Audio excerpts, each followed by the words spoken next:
வரலாறு அருளாளர் ராணி மரியா. நாள் 4. இன்றைய நாளில் மத்திய பிரதேச பணித்தளத்தில் ராணி மரியாவின் பணிகளின் சிறப்புகளை பற்றி கற்றுக்கொள்வோம்.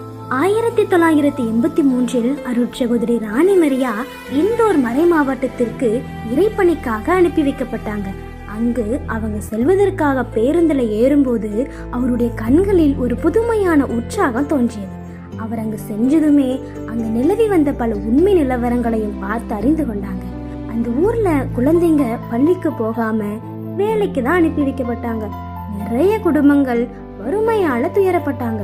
மது பழக்கத்திற்கு அடிமையானவங்களும் நிறைய பேர் இருந்தாங்க. கடன் சுமையால வருந்துபவர்கள், வட்டி சுரணலால நொறுக்கப்படக்கூடிய பெண்கள்னு சொல்லி பல்வேறு இழிநிலைக்கு உள்ளாக்கப்பட்ட அந்த பெண்களினுடைய நிலையை கண்டுகொண்ட ராணி மரியா என்ன செஞ்சாங்க தெரியுமா? அந்த மக்களுக்கு கல்வி பற்றிய விழிப்புணர்வை கொடுத்து அவங்களே குழந்தைங்க பெரியவங்கன்னு எல்லாருக்கும் கல்வியை கற்றுக் கொடுத்தாங்க. சட்ட விழிப்புணர்வு கொடுத்தாங்க. பெண்கள் தன்னம்பிக்கையோட வாழ சுய தொழில் பயிற்சியை கற்றுக் கொடுத்தாங்க. சேமிப்பு பழக்கம், மதுவிற்கு எதிரான விழிப்புணர்வுன்னு சொல்லி பல நலத்திட்டங்களையும் அங்க செயல்படுத்தினாங்க. ராணி மரியா ஏழைகளுக்கு ஒரு சகோதரி. அவரை சுரண்டுபவர்களுக்கு அவர் ஒரு சவால் தான். ஒரு பழங்குடி கிராமத்துல பெண்கள் எல்லாரும் தண்ணீர் எடுப்பதற்காக தண்ணீர் குடத்தோட வரிசையில நின்று கொண்டு இருந்தாங்க.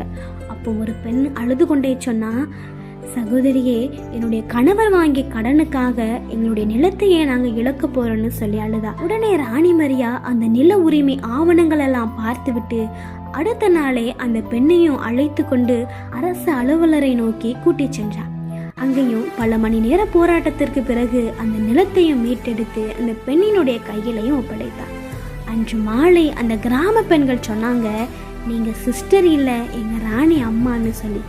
அன்று முதல் அந்த கிராமமே அவரினுடைய குடும்பமா மாறியது.